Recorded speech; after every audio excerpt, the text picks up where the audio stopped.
Hello, everybody, and welcome to Kitchen Table Talk number 41. Thank you very much for joining us today from all over the world. I'm Diana Mitra, your host, joining you from Dewpoint's Kitchen Table in Boston, Massachusetts. In the 2025 Kitchen Table Talk series, we focused on highlighting scientific advances in understanding the roles of condensates in physiology and condensate-centric mechanisms that drive disease, and also how these insights inform therapeutic discovery. I'd like to thank today's speaker, Dr. Jessie Lai, for kindly accepting the invitation to close this exciting series. But before we begin, I'd like to make a few housekeeping messages. For most of you, these are reminders. But as you know, this talk is a live event and it will be recorded. Feel free to turn on your camera and follow the talk along with the speaker. However, please be respectful. Do not do any shenanigans on camera. We would prefer to keep the questions to the built-in Q&A breaks. But with that being said, if there's any burning questions, Jesse has kindly agreed to answer them mid-talk. He will also stay a little bit longer in case there is an extended discussion. Feel free to type in your questions in the chat at any time. During the Q&A, I will call your name, ask you to unmute your microphone, and at that point, you can ask your question directly. In the case that you are unable to speak, please let me know in the chat, and I will read the question for you. This event, as you know, will be posted on condensates.com within a week or so, so you can refer to it at any time. And now, I would like to pass the microphone to Marty Fernandez, an associate principal scientist here at Dewpoint, who will introduce Jesse. Thank you, Marty. Can I pass this to you? Hello, can you hear me? Well, good morning, everyone. I'm delighted to introduce Dr. Jessie Lai.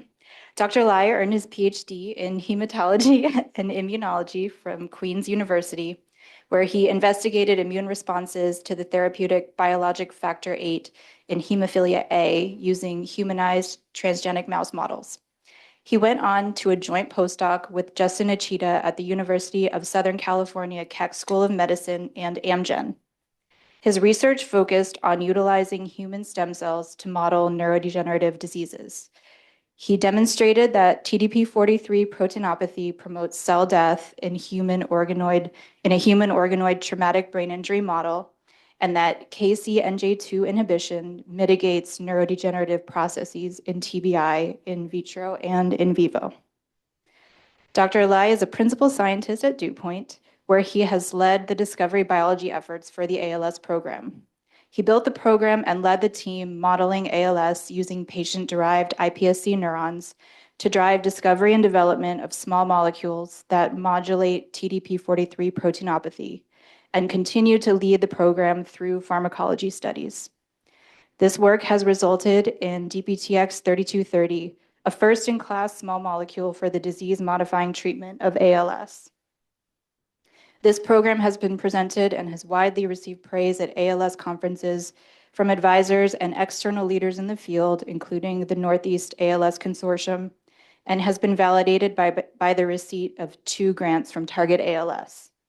Today, he'll outline this work on Dewpoint's ALS program in his talk, Modulating TDP-43 Condensates to Treat ALS. Please join me in welcoming Dr. Jessie Lai.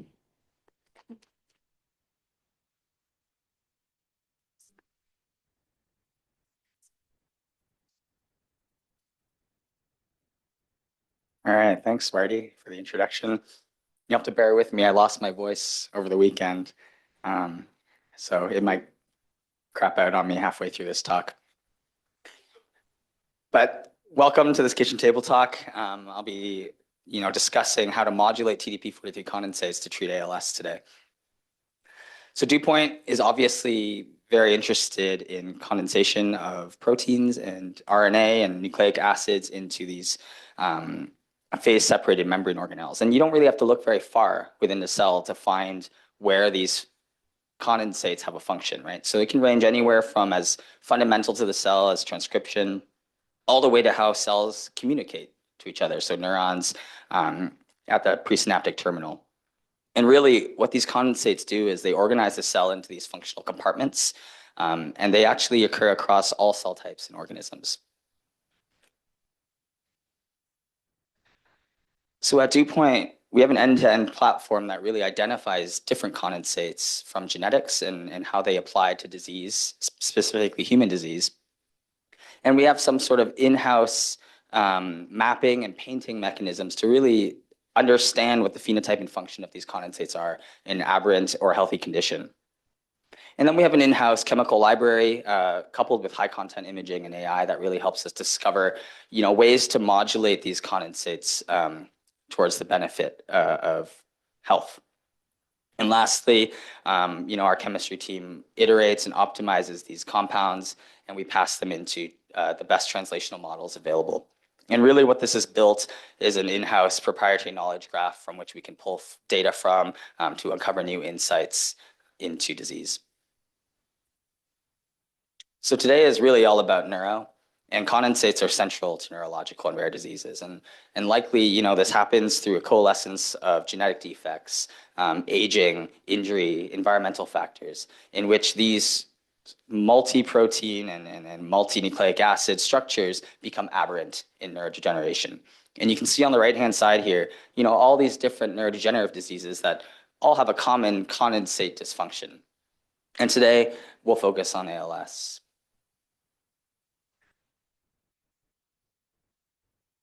So ALS is obviously a neurodegenerative disease that affects primarily motor neurons.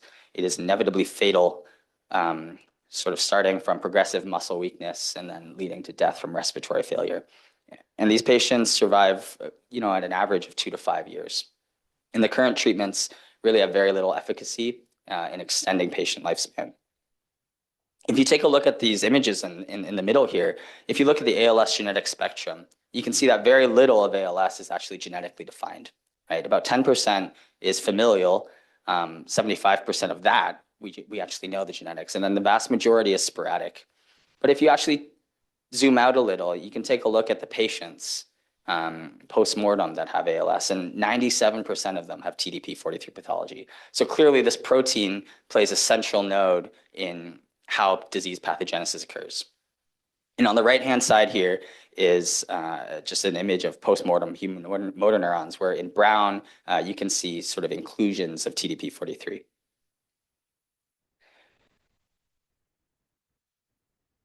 So again, TDP-43 is now believed that, this condensation property of this protein drives ALS. So on the left-hand side, starting from the top left, genetic and environmental factors lead to an aberrant sequestration of TDP-43 in these cytoplasmic condensates. As a result of this, TDP-43 is no longer in the nucleus, and you get loss of function, and probably best characterized is the missplicing of STAFMIN2. And then furthermore, something happens to this cytoplasmic condensate that leads to sort of gain of function toxicity through the sort of irreversible transition to a protein aggregate. And ultimately, this all leads to motor neuron degeneration. On the far right-hand side here is sort of some of the more recently characterized aspects of TDP-43 loss of function, and these serve as potential biomarkers in the future. So HGGFL2 is a cryptic peptide, which I'll talk about in a subsequent slide. And then again, STAFMIN2 expression seems to be very specific to the ALS case. So our overall hypothesis at Dewpoint for this program is that abnormal cytoplasmic TDP-43 pathology in the form of a cytoplasmic condensate, right? So TDP-43 in green normally associates with nucleic acid in the nucleus. Under certain circumstances of genetics or stress, this TDP-43 translocates into the cytoplasm as a condensate. And this is a reversible process, right? The condensates are very dynamic. Under certain circumstances, such as in additional stress or genetics, these condensates can transition into TDP-43 aggregates, and this is irreversible and toxic. We're focused on this dynamic phase where we can use condensate modulating drugs, or CMODs, to reverse this condensation, allowing TDP-43 to function in the nucleus. So I'm going to start here with some in vitro biology. So the approach we took here at Dewpoint was really to number one, highly utilize patient-derived iPSC motor neurons. And second, and by using these iPSC motor neurons, we really reflect the genetic variability in this disease. And second, we use a multi-stressor approach, right? So each individual one of these stressors may not represent ALS entirely, but a combination of them and the sort of intersection of them likely contribute to a better understanding of what might work across these diverse genetic causes. So ultimately, the molecules that I'll describe today, or the series of molecules that I'll describe today, have been optimized in ALS patient motor neurons from diverse genetic backgrounds under multiple stresses, with the objective of really finding that central intersection of disease. So this is really the only slide that I'll show that is not going to be data from an iPSC motor neuron. So this is a U2OS cell expressing TDP-43 GFP. So what you'll see here at the beginning is that we'll add a stress to these cells, and you'll see the formation of these cytoplasmic puncta in basically white forming. About midway through the video, I'll pause here. About now, we'll add a compound, and you'll see a rapid dissolution of these TDP-43 cytoplasmic condensates. Each frame of this video is about 7 minutes. So this really attests to the dynamic nature of these TDP-43 condensates. And you can see within sort of 14 minutes of time, these cytoplasmic inclusions will disappear. And if you take a look in motor neurons, right? So, there's a selectivity factor that we've taken into account, right? So in motor neurons, 99% of TDP-43 in the cytoplasm as a condensate co-localizes with G3BP1, right? So we've designed a sort of internal counterscreen within our pipeline to really find molecules that are selectively inhibiting cytoplasmic TDP-43 over stress granules labeled G3BP1. So in the immunofluorescence image here, you can see with stress in white, in the merged image, you can see a co-localization of stress granules and TDP-43. However, with our lead molecule, TPTX3230, you can see that we're able to dissociate or departition TDP-43 out of these cytoplasmic granules while leaving the stress granule intact. And we think this is really important, right? Because stress granules are the cell's natural response to cope with stress, right? And by doing so, by really highlighting the selectivity of TDP-43 CMODs in this manner, we hope that there should be a better safety profile than sort of just general widespread stress granule inhibition. On the far right-hand side here is just a dose response curve showing the sort of separation between when we inhibit TDP-43 condensates and when we inhibit stress granules. So how is this working? So if we start on the left side, this lead molecule, this lead series interacts with the complex of TDP-43 and UG-rich RNA. So just in a very simple TR-FRET assay, so this is a competition assay using donor and acceptor labeled TDP-43 and UG-rich RNA. When TDP-43 and the RNA are together, there's a fluorescence emitted. When you add compound, it dissociates this. So you can see here on the bottom left, basically the percent inhibition of this complex. And we've tested this molecule across different species, and it basically correlates across. We can also take this series of molecules or a prototype of this molecule and label it with a diazarine and an alkyne that really enables us to UV cross-link the molecule with all of its interactors around it to see what it interacts with, and also pull down the molecule subsequently with click chemistry. And what you can see here is that in this molecule, when we treat iPSC motor neurons with this molecule, we can pull down TDP-43, but not G3BP1. And that's consistent with the data I showed in the previous slide, showing that we actually leave the stress granules intact.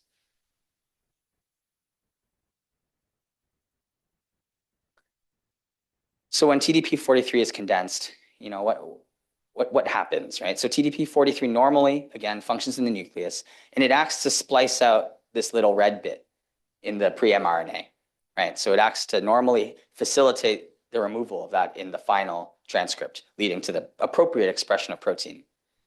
However, when TDP-43 is condensed or sequestered in the cytoplasm, as we see in these motor neurons, you have the inclusion of this little bit of genetic material. And what happens here is it can lead to different events, right? It can either lead to, if it's in frame, it can lead to a protein with a novel segment or a novel peptide. It can lead to the premature degradation of that transcript, or it can lead to a truncated protein, right? And right now, in the field, all of these different aspects are being explored as potential biomarkers to really track the progression of disease.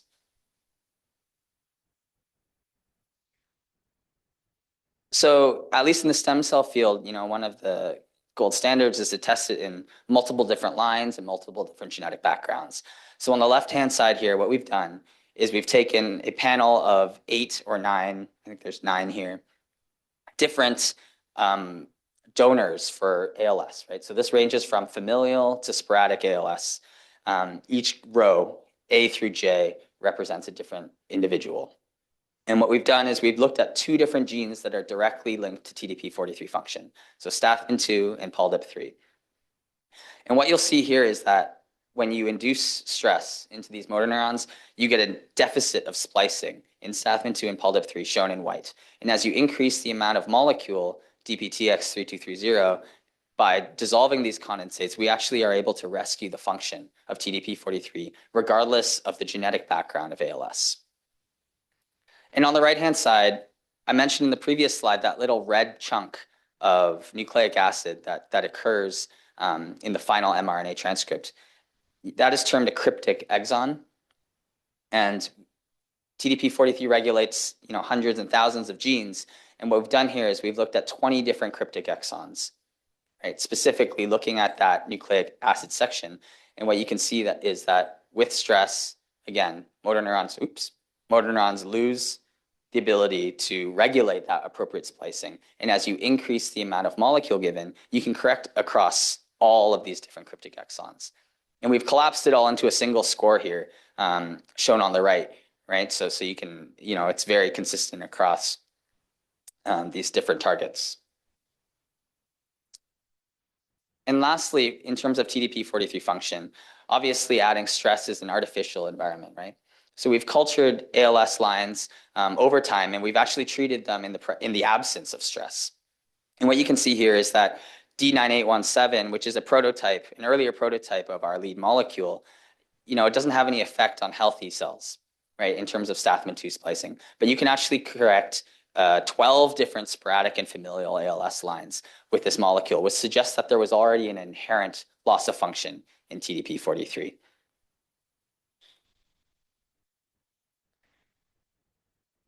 And to sort of wrap up our sort of phenotypic viewpoints in this program is to really look at neuroprotection, right? We care about neurodegeneration. So what we've done here is we've done a 5-day neurite retraction assay with a stress-induced model, showing that if you add compound on top of this stress, we get a really nice dose-dependent rescue of the neurite length over the course of these 5 days. And this is juxtaposed next to the standard of care, which one of the 2 standard of cares. We actually have both, and they're basically superimposed. However, we can greatly, rescue rescue the neurite length over the standard of care here. And on the right-hand side is just an image depicting this rescue. So in gold are basically the cell bodies, and in purple are the neurite length. So I'm going to take a step back here and really talk about how we're doing this, how this rescue is being achieved, right? So there's a couple of options, right? So we can, TDP-43 function could be rescued by restoring the expression in the nucleus. It can be rescued by shuttling TDP-43 back into the nucleus. And it can be rescued by increasing the specific activity of TDP-43 itself, right? Which is probably unlikely. But the latter point. So what we did really quickly was just taking a look at multiple different stressors and their effect on TDP-43 plus minus compound.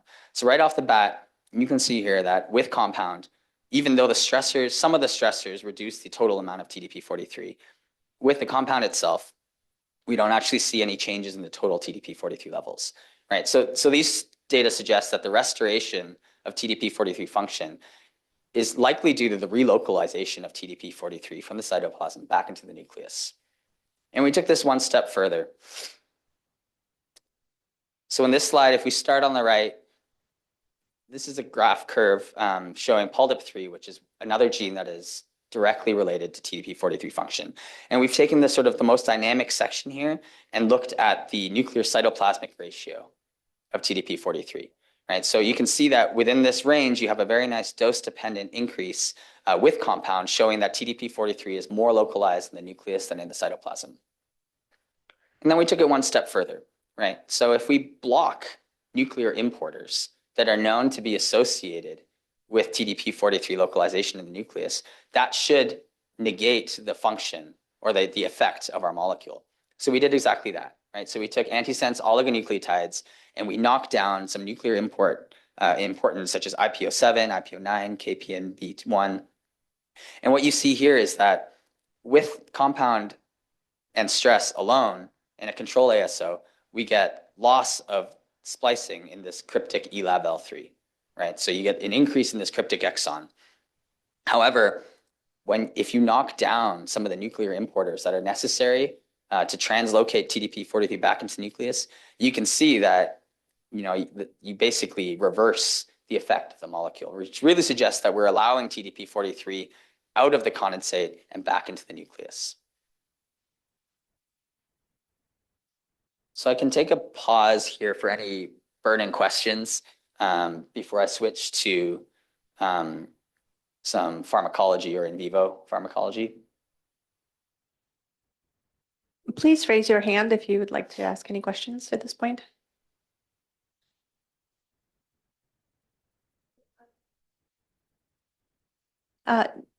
Tapayoshi, please. Sorry, I probably messed up your name. Please unmute and ask your question. Hi, this is Tapajoti. Yeah, you're pretty good in pronouncing my name. I had a question related to the function of the compound DPTX3230. In the in vitro assay, you showed that it prevents TDP-43 binding to UG-rich mRNA, while the same binding, which is responsible for its function in splicing, is enhanced, or in some way it's restoring the splicing activity. How is that feasible or possible? Do you have any guess? Yeah, I mean, that's a great question that we get pretty frequently. So we've done a ton of work, actually. Given the mechanism of this compound, we're obviously very concerned with it having on-target toxicity. And actually, I think, my theory is that the stoichiometry of the distribution of RNA is actually helping us, right? There's so much UG-rich RNA in the nucleus that we're pretty much unable to compete with the molecule in the nucleus, right? So when TDP-43 is sequestered out in the cytoplasm in a condensate, there's more space, there's less RNA. The compound is actually able to dissociate that condensate, but once it gets into the nucleus, it just is outcompeted with the rest of the RNA. That's one theory, and personally my theory. But out of all the studies we've done, I've never been able to show that the molecule alone is able to inhibit TDP-43 function in the nucleus in the absence of stress. All right, thank you.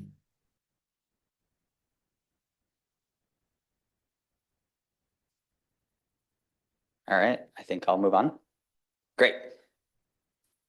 So I think, if you talk to folks in the ALS field, we will all admit that all of the models are objectively awful. And what we've done here instead, but you still have to do them, right? And each model tells you something different about how your molecule is working. So I've outlined 3 models here that we've conducted at Dewpoint. And I'm going to start with the first one here.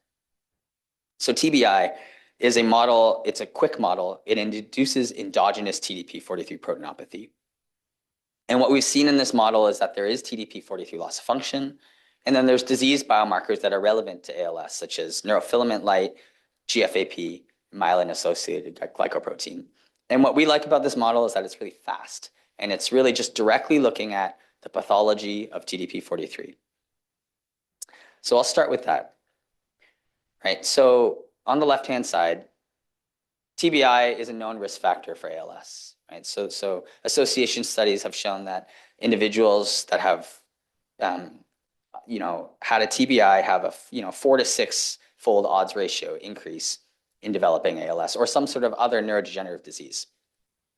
And TBI provokes mislocalization of the endogenous mouse TDP-43 into the cytoplasm. And it's phosphorylated, and there's condensates detected. So in the bottom immunofluorescence image here, you can see that 3 days in a cortical impact. So this is basically a piston that is brought onto the mouse cortex. You can see in these neurons sort of really dramatic TDP-43 leakage into the cytoplasm.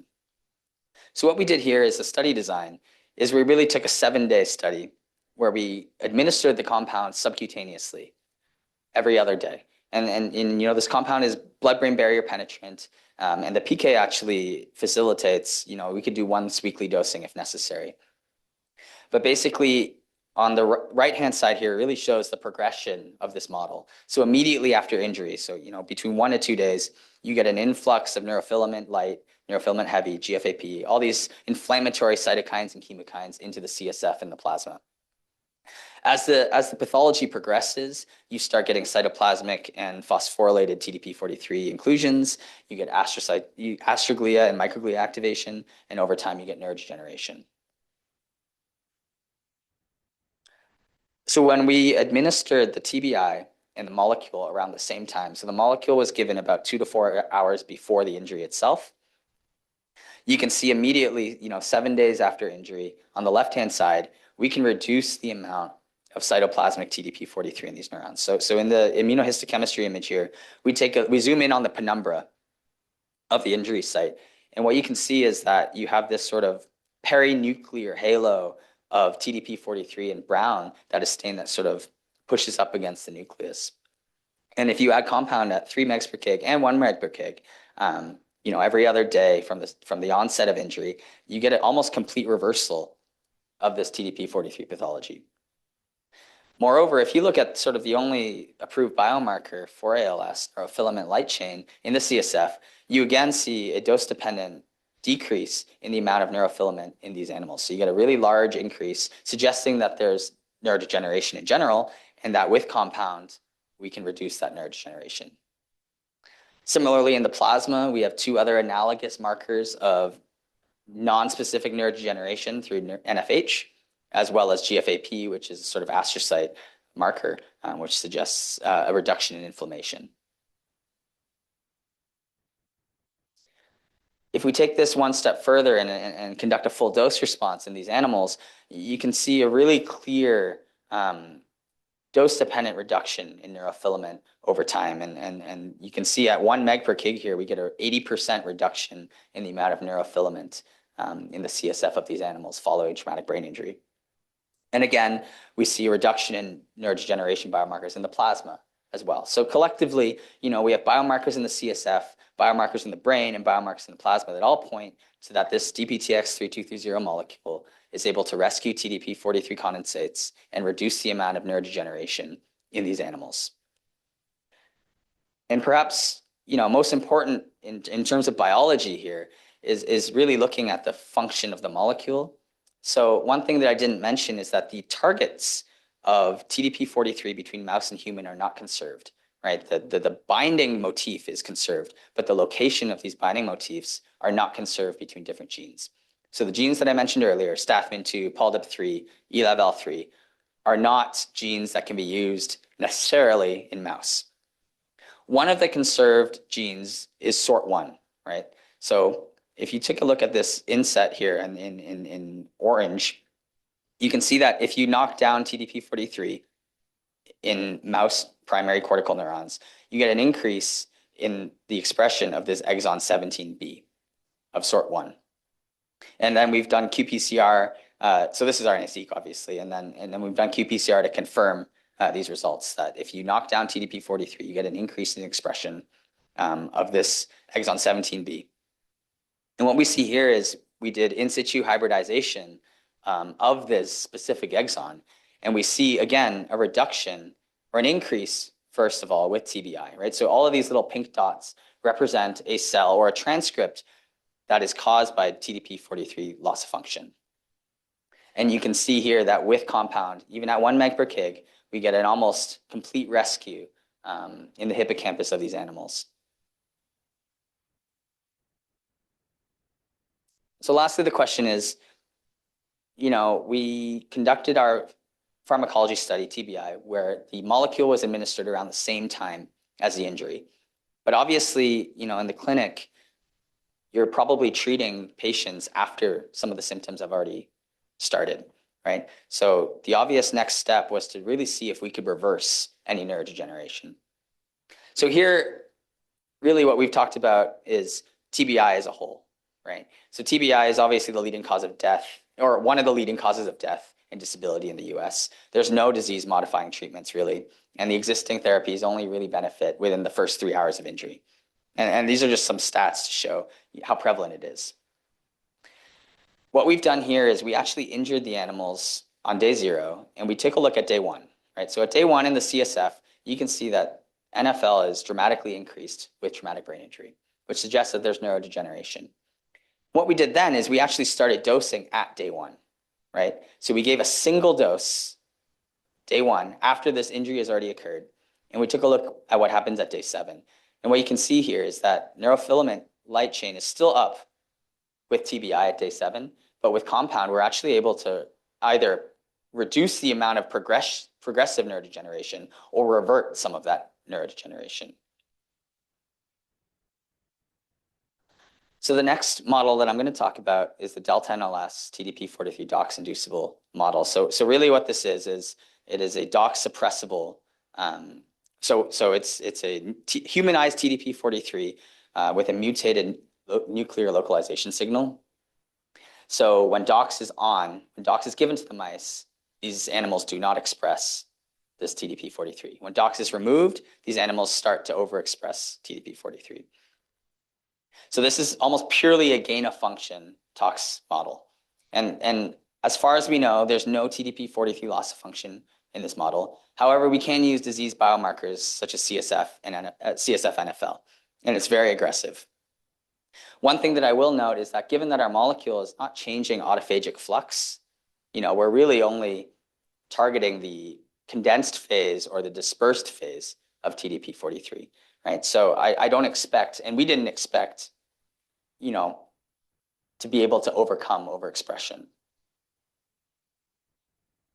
So this was a 2-month study. So basically we dosed DBTX-3230 every other day for 2 months. And it was very well tolerated, right? So you don't see any change in body weight in these animals. Again, this is subcutaneous, twice a week. And what you can see in the middle here is that we can actually reduce CSF NFL. And what we see is that actually the molecule seems to prevent the aggregation of the delta NLS TDP-43 and disperses it more throughout the cytoplasm. And by doing so, we believe that this is reducing the neurofilament shown here.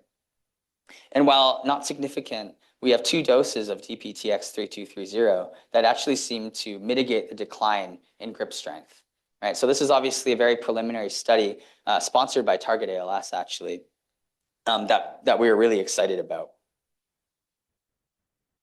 The last model that I'll talk about is really this adeno-associated virus injection of G4C2. So 149 repeats of G4C2.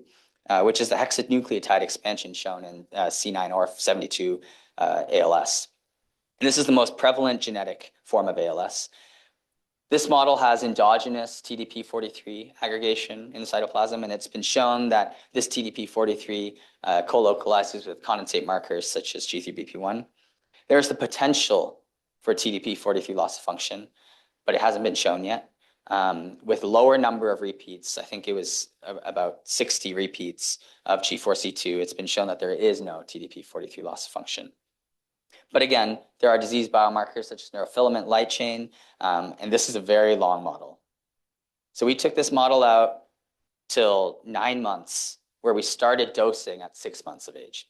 And again, sorry, this was sponsored by Target ALS again.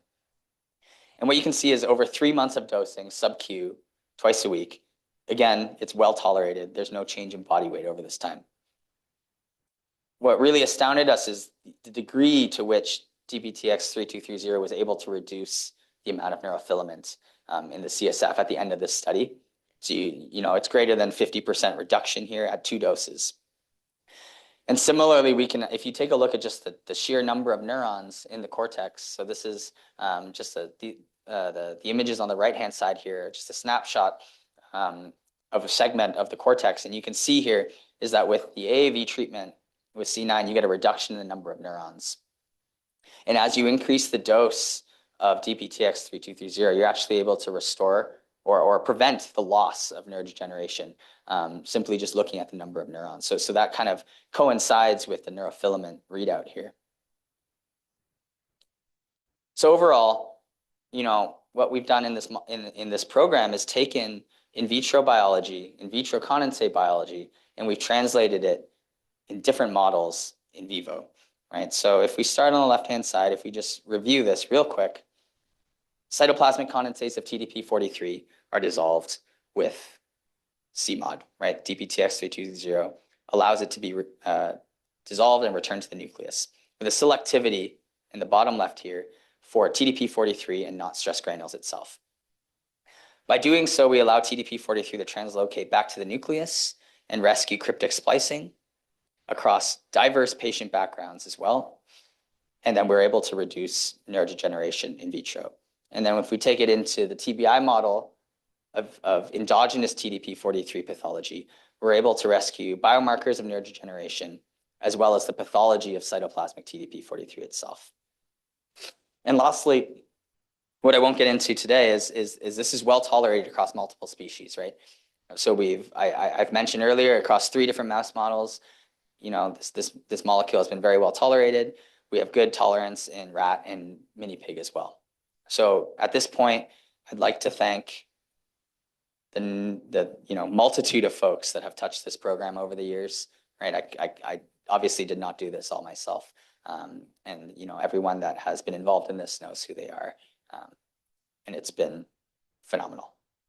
So I'll stop here for questions and thank you for tuning in.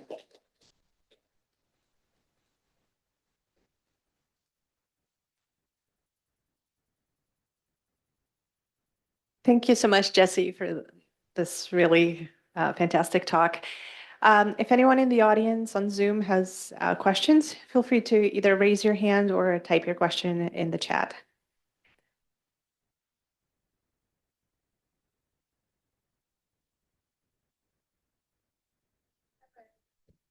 We have a question in the room from Laura. Hey, great talk. Can you tell us something about how a TDP-43 mislocalizes in response to stress? So are there any PTMs involved? Or how does it end up in the cytoplasm? And also, do you observe that mislocalization in the ALS iPSCs without stress, or do you also need to hit them to see that? Yeah, so the first question is, I don't know if anyone really knows how different stressors pull TDP-43 out exactly, but depending on the stress, you can actually see different PTMs form. But I think that forms oftentimes after it gets pulled out of the nucleus, right? So for example, proteasome inhibition will cause phosphorylation of TDP-43, right? But I don't exactly know if that happens before it translocates or after, likely after. The second question was, do we see TDP-43 mislocalization without stress, right? And that is something that is not consistent in the field, right? Some folks see mislocalization, and also it depends on how you make the motor neurons, right? Apparently, so in some cases in the field, people see a difference in nuclear cytoplasmic distribution of TDP-43, and in some other cases, they don't see anything. In our hands, it seems to depend on how long you culture the neurons for, and it also depends on which genetic background you use, right? If you have enough different lines and enough diverse subtypes of ALS, you will see some lines just by default have more cytoplasmic TDP-43 than others. So really what you need is probably a large cohort of controls and ALS patients to see what subsets show that.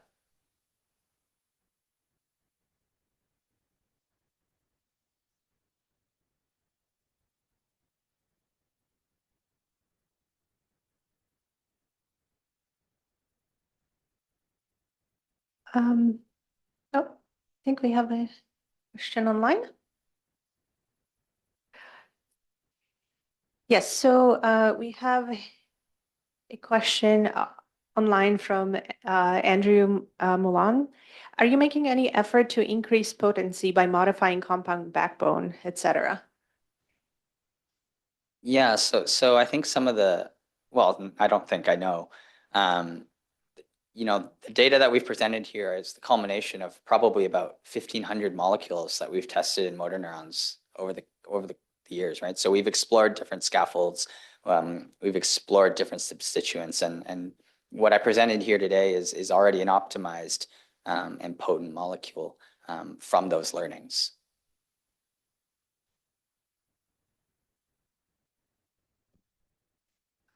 I have a question.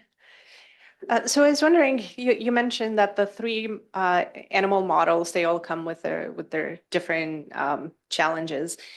Sort of by combining, knowing how the different models are different and what they lack in terms of representing the various mechanisms that TDP-43 contributes to ALS, and knowing the mechanism of the compound, can you kind of infer how the different mechanisms, what's the weight of the loss of function versus the gain of toxic function from those results?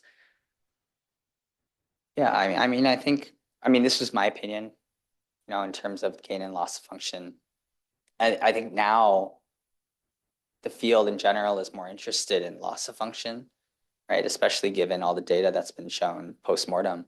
That's not to say that gain of function isn't contributing to neurodegeneration. So, I'm a little biased because I like the TBI model. It's fast, and it lets you cycle through molecules a lot faster and test more things. It is, it has gain of function aspects, it has loss of function aspects, but it also has a lot of other stuff that's associated with TBI that likely has not much to do with ALS, right?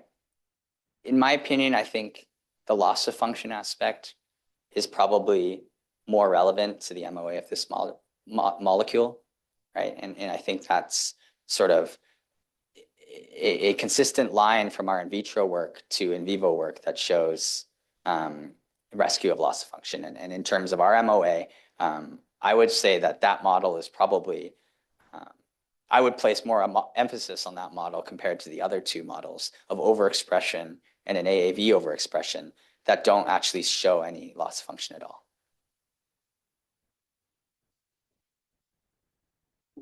We have a question online. Shruti, would you like to ask your question?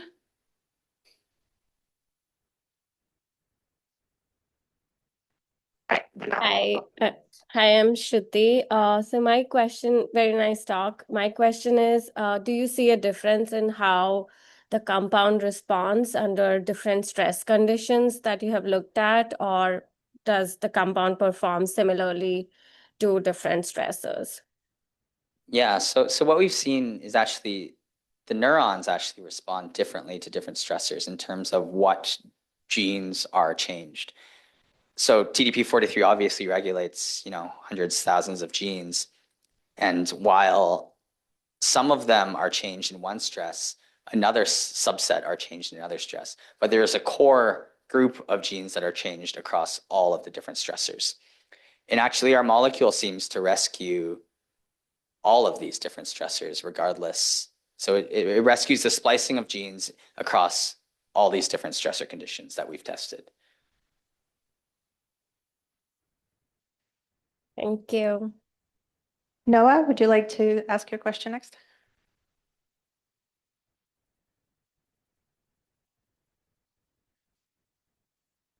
Okay. The question was from Noah Nathan Cohen. Do you see an opportunity to also target TDP-43 in the nucleus? Oh, hello, Noah. I actually know you. I mean, that's a good question. I mean, I think there's an opportunity if you can increase. I kind of alluded to this before. If you can increase the actual specific activity of TDP-43 in the nucleus, then it doesn't matter how much. Well, if you believe that it's purely loss of function, then it doesn't really matter how much is in the cytoplasm if you can restore the splicing in the nucleus in general.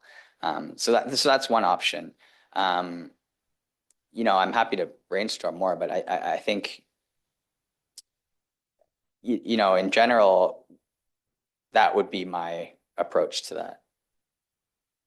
I think in the nucleus, the condensation of TDP-43 is still important in the nucleus for function. And I think there's papers that have described the importance of condensation function in the nucleus. So we probably don't want to mess with that too much, if at all. Great. The next question comes from Mark Chen. Mark, would you like to unmute and ask your question? Sure. Yeah, great talk. I'm actually not even an ALS researcher.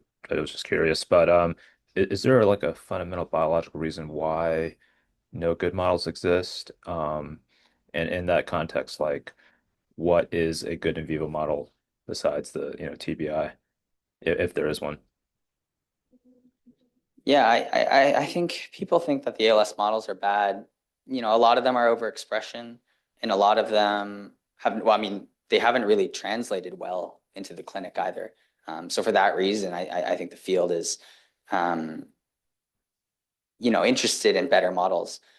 Additionally, none of the models really reflect sporadic ALS, right? Because, it's hard to make a model if you don't know what causes the disease in the sporadic cases, right? So that's part of the reason why I like the TBI model, because it doesn't matter. It's a wild type animal. And I don't think it's due to the lack of conserved targets. I mean, it might be, right? Because we don't know, there's plenty of companies now that are targeting STAFN2, KCNQ2, ONC13A, and these are all downstream targets of TDP-43, right? And in this case, you can't really use the mouse models to study those per se, right? They're making new models with humanized STAFN2, for example, right? But for a lot of those genes, there is no model for it. So, what is the best in vivo? I think I can make a list of just as many pros as cons for TBI, right? And I think it really depends on what you're looking at. You're not gonna get every single readout. You're not gonna get every single biomarker to work in every single model. But I think it's the collective learnings of different angles at which you approach TDP-43 proteinopathy that sort of can give you the confidence to move this molecule forward. Okay, so staying on the TBI topic, Christine has a question. Hi, Jesse. Hi. Great talk. I was just curious that if TBI is causing TDP to translocate to the cytoplasm, does it imply there's a function there? And I'll just also mention that with exotomy, either sciatic exotomy or facial nerve exotomy, TDP-43 also translocates to the cytoplasm, and it's reversible as the injury resolves. So if it's part of the injury response, what do you think the impact of the CMOD might be on that? Yeah, I mean, I think that's a great question. Similar to what I was alluding to earlier with the stress granule response being a natural response to the cell, right? So I guess to answer I don't have an answer to your question, right? It's very possible that TDP-43 translocation following TBI into the cytoplasm is an injury response, and it's necessary, right? However, in our scenario, obviously the biomarkers suggest otherwise.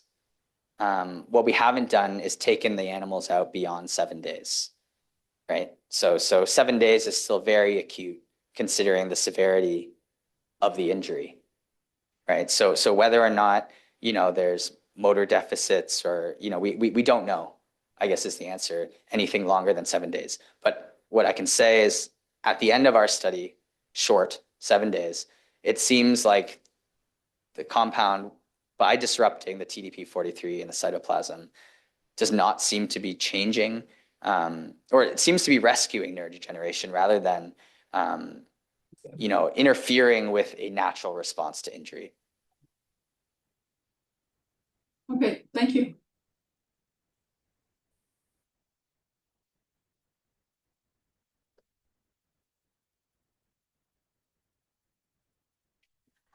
All right, well, let's give Jesse another round of applause. Sorry, there's one more question. There's one more question. All right, perfect. Khadija, would you like to ask your question?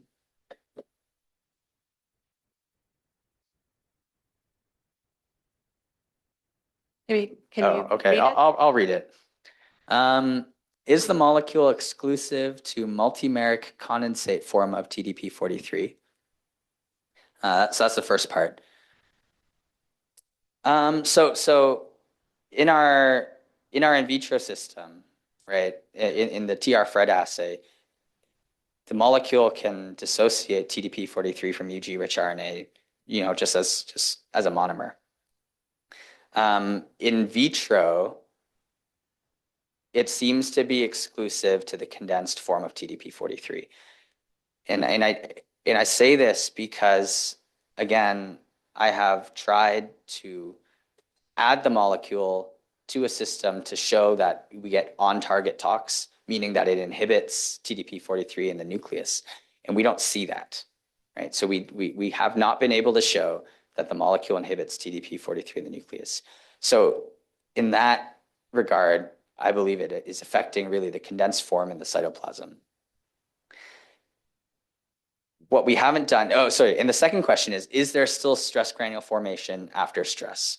So in my slide, I showed that the compound is able to dissociate or pull out TDP-43 from the stress granule while the G3BP1 stress granule puncta are still there, right?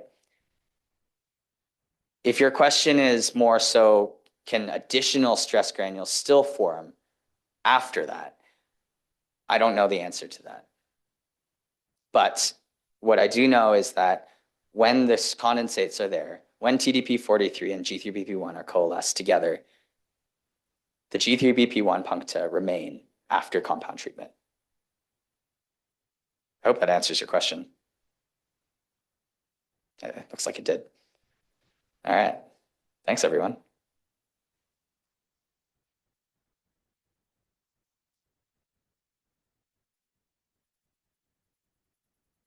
Thank you so much, Jesse.